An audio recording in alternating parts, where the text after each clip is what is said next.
A wise sage named Vyasa wanted to write the greatest story ever told, the Mahabharata. But he needed someone fast to write it down. So he asked Lord Ganesha, the elephant-headed god, for help. Ganesha agreed, but on one condition. Vyasa should not stop speaking, even for a moment. And so, the great story began.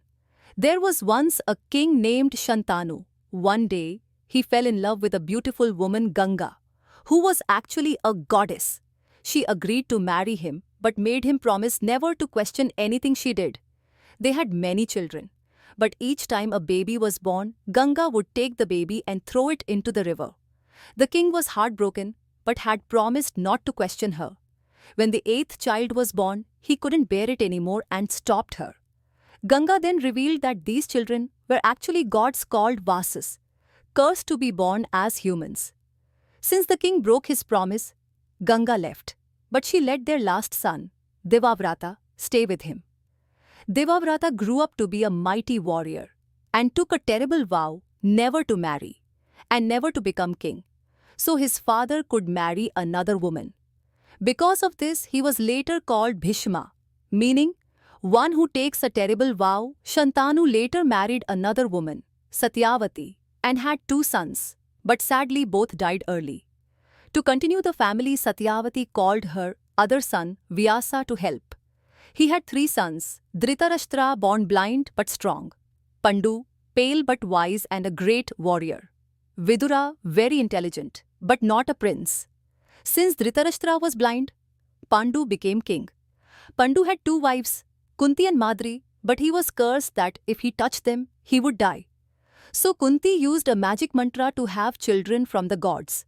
She had Yudhishthira, son of Yama, the god of truth; Bhima, son of Vayu, the wind god, very strong; Arjuna, son of Indra, the god of thunder. Madri used the mantra too and had twins, Nakula and Sahadeva, from the Ashwini twins, healing gods. These five became the Pandavas. Meanwhile, Dhritarashtra's wife Gandhari wanted 100 sons.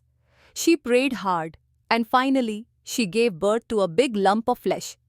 The sages divided it into 100 pieces, and from them, the Kauravas were born. Their eldest son was Duryodhana, who would later become the Pandavas' biggest enemy. The Pandavas and Kauravas grew up together in the palace, learning from their teachers. They were trained in weapons by the great Dronacharya.